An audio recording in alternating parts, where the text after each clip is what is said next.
For Bob's Semper Fleye, you'll need some fine mono thread, a standard length hook.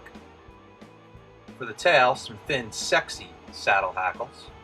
The head, you'll need some webby saddle hackles, and some angel hair flash.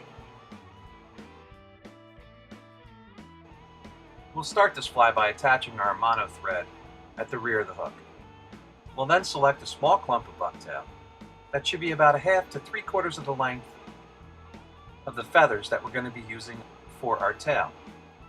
We want to make sure that the tips of the feathers are unsupported.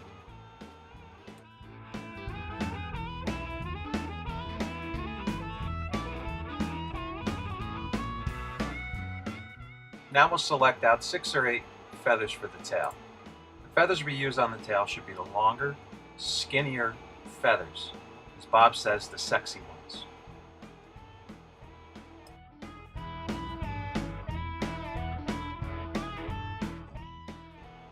Bob will now start attaching the long, sexy feathers at the rear of the hook. If there's a lot of fluff on them, he'll trim it off, but he'll leave some of it.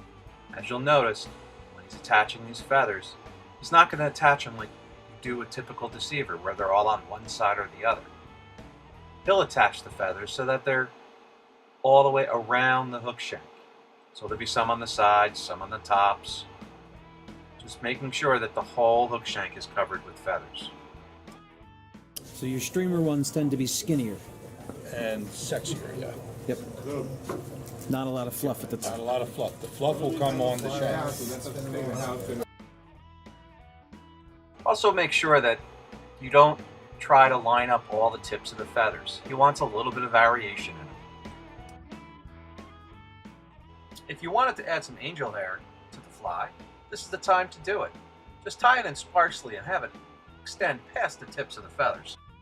Once the tail has been tied in, Bob will start picking out the feathers he'll use for the collar of the fly.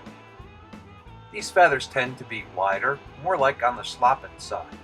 He wants a lot of fluff in them so that when they wrap around, he'll get a nice full collar.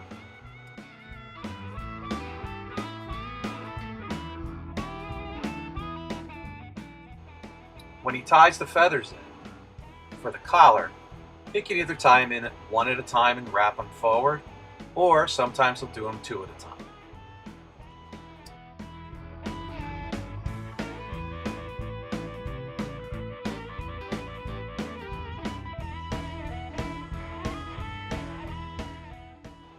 For the head of the fly, Bob will use anywhere between 4, 6, or maybe 8 feathers for the head.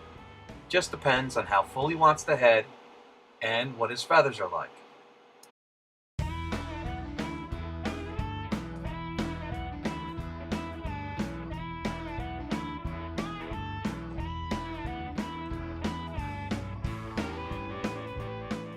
For the collar of the fly, don't be afraid to mix up the colors for the head. Sometimes palmering in 2 different color hackles at once will give you a really nice effect. Maybe like black and purple.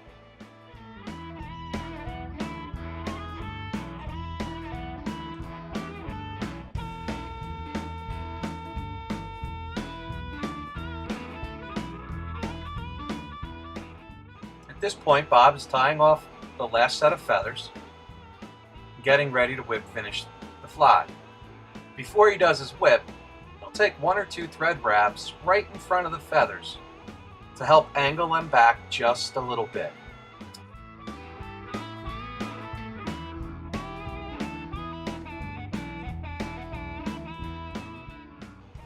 There you have it, Bob's Semper Fleye. Thanks, Bob, for another great fly.